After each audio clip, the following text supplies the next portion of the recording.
El sueño del poder total, el imperialismo, dejó a Europa atrapada en las trincheras de 1914. Hoy en Ucrania, vemos cómo esa misma estrategia militar vuelve a desplegarse con otras armas, pero con resultados sorprendentemente parecidos. La invasión rusa a Ucrania nos recuerda a las batallas del inicio de la Primera Guerra Mundial. Cuando Alemania confió en el llamado Plan Schlieffen, era la idea de una victoria rápida tomando París en pocas semanas. Pero ese optimismo estratégico terminó en fracaso, enormes pérdidas para un avance mínimo. El optimismo estratégico se define en teoría de conflictos como la sobreestimación de las propias fuerzas y la subestimación del enemigo. El 24 de febrero del 2022, Rusia invadió Ucrania en una operación relámpago y quiso tomar por sorpresa Kiev, su capital, en una sola batalla decisiva. Imaginó que se apoderaría del gobierno sin mayor resistencia en unos cuantos días. Cruzó por Bielorrusia mientras mantenía un frente abierto en la larga frontera común, obligando a Ucrania a concentrar sus efectivos militares en el este mientras la invadía por el norte. El optimismo estratégico del presidente ruso, Vladimir Putin, lo llevó a cometer el mismo error que Helmut von Moltke, jefe del Estado Mayor alemán, en 1914, cuando teniendo una extensa frontera con Francia, decidió conquistar París rodeando a Bélgica, y en su ruta bélica se topó con el Marne en el camino. El golpe maestro que imaginaba de unas cuantas batallas se enfrentó en la realidad a una tensa y mortífera guerra en la que se perdieron millones de vidas por unos cuantos kilómetros conquistados en meses y luego en más de 4 años. Un fallo histórico. La historia nunca es la misma, pero la altiva ignorancia se repite. Rusia no logró apoderarse de Kiev porque no imaginó el poder de la resistencia. Pensó que Volodymyr Zelensky entregaría la plaza, pero no fue así. Se quedó en pie de lucha a sostener batallas decisivas que hicieron recular al enemigo. Всім добрий вечір. Лідер фракції тут, голова Офісу президента тут, прем'єр-міністр Шмигаль тут, Подоляк тут, президент тут. Всі ми тут, наші військові тут, громадяни суспільства тут, всі ми тут. Захищаємо нашу незалежність, нашу державу. І так буде й далі. Слава нашим захисникам, слава нашим захисницям. Слава Україні! Слава! Ucrania es un país con una posición geográfica estratégica. Es la puerta de entrada de Rusia a Europa. Ha sido históricamente una ruta para el comercio del gas y el petróleo ruso.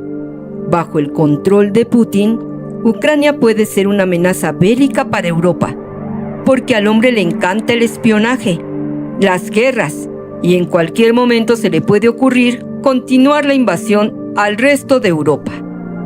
La ofensiva de Putin en Ucrania fue un gran fallo estratégico. Bueno, ni siquiera pensó en llamarle guerra. Le llamó Operación Militar Especial, porque sobreestimó sus propias fuerzas y también subestimó el apoyo político y militar que Europa le daría a Ucrania.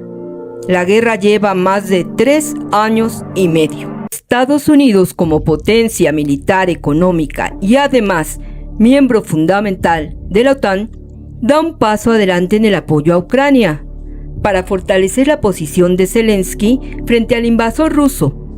Es importante la función de la Organización del Tratado del Atlántico Norte, de la que Estados Unidos es miembro.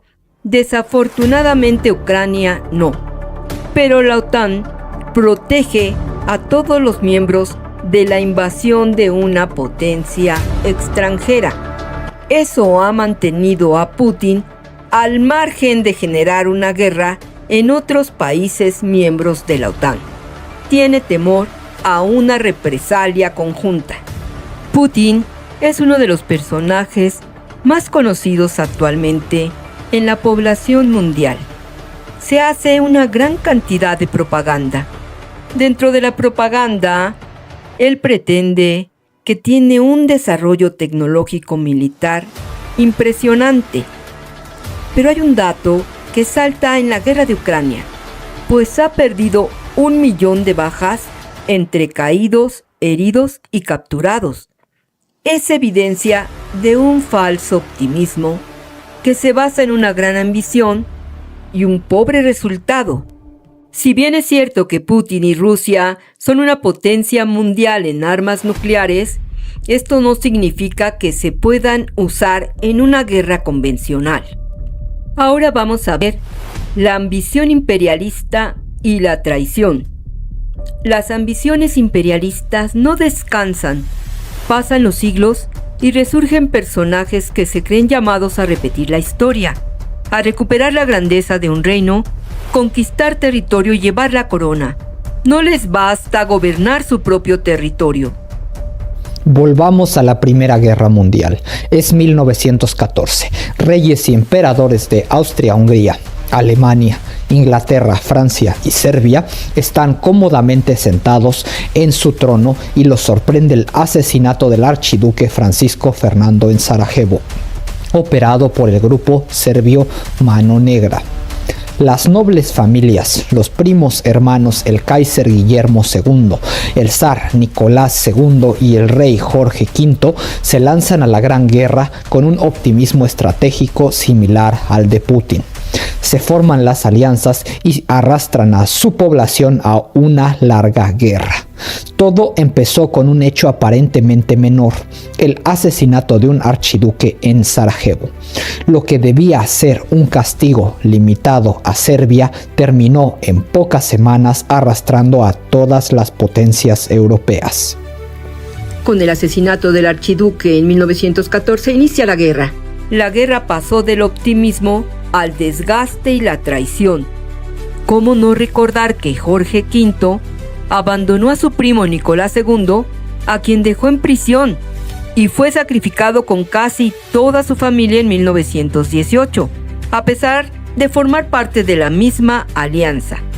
Primero le ofreció asilo político, pero lo pensó mejor, y para quedar bien al interior de Inglaterra, retiró su oferta.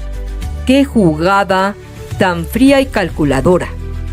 Cuando la URSS cae, al término de la Guerra Fría, Putin fue una ficha estratégica de Boris Yeltsin para dar el golpe de estado a Mikhail Gorbachev y a los pocos años para ocupar el lugar del mismo hombre que le tendió la mano.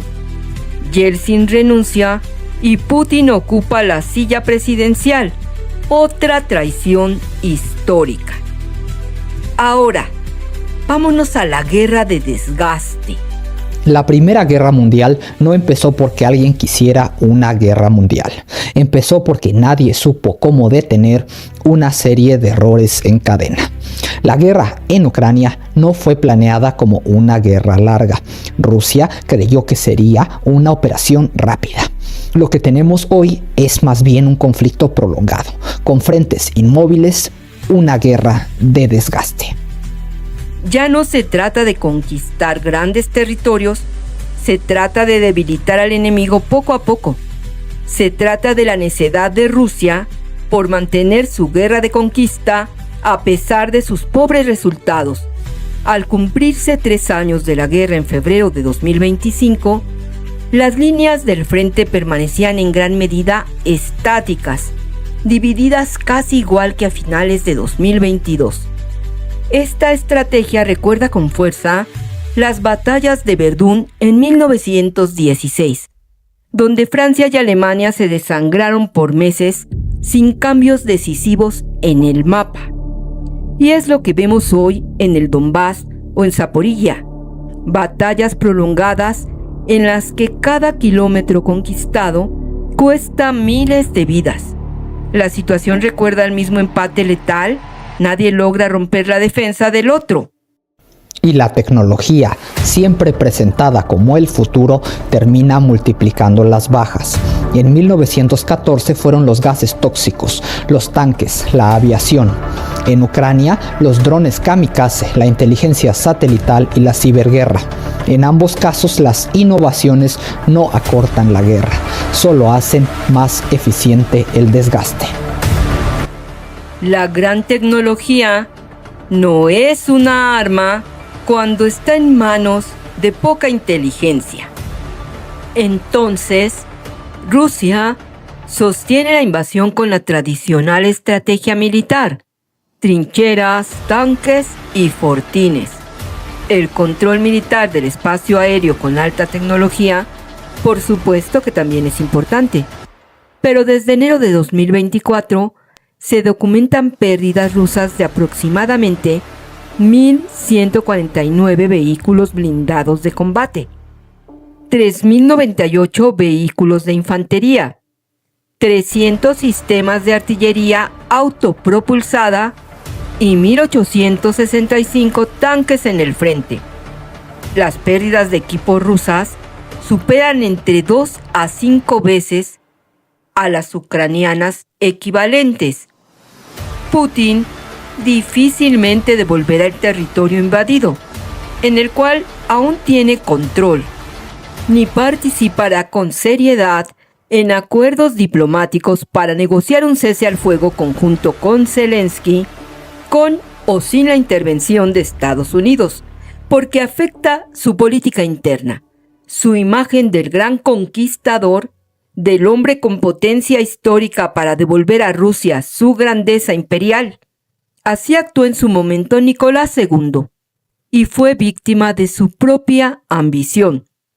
Así, ha conseguido Putin mantenerse en el poder por 25 años y teme su caída. Zelensky, por otro lado, cuenta con el apoyo político, militar y económico de Europa, y están dispuestos a negociar el cese al fuego, pero con garantías de seguridad, para que Putin no finja la paz mientras reúne fuerzas para continuar la guerra. Ucrania continuará defendiendo su integridad territorial. Es su derecho como nación soberana. La historia nos enseña que la guerra no es el camino hacia la paz, que el optimismo de las potencias imperialistas como Rusia, que ahora disuaden a sus enemigos con la advertencia del uso de armas nucleares, es una amenaza que, para ser cumplida, requiere de una estrategia militar acompañada de naciones que estén dispuestas a sacrificar sus intereses políticos y también sus intereses económicos por su aliado. Ni siquiera lo han hecho por su primo hermano. La invasión de Rusia a Ucrania continúa y no sabemos a ciencia cierta cuándo terminará. Pero sí sabemos que los más afectados en esta historia son los soldados y las víctimas civiles que perecen por la ambición de Putin. Así luce hoy la arena política.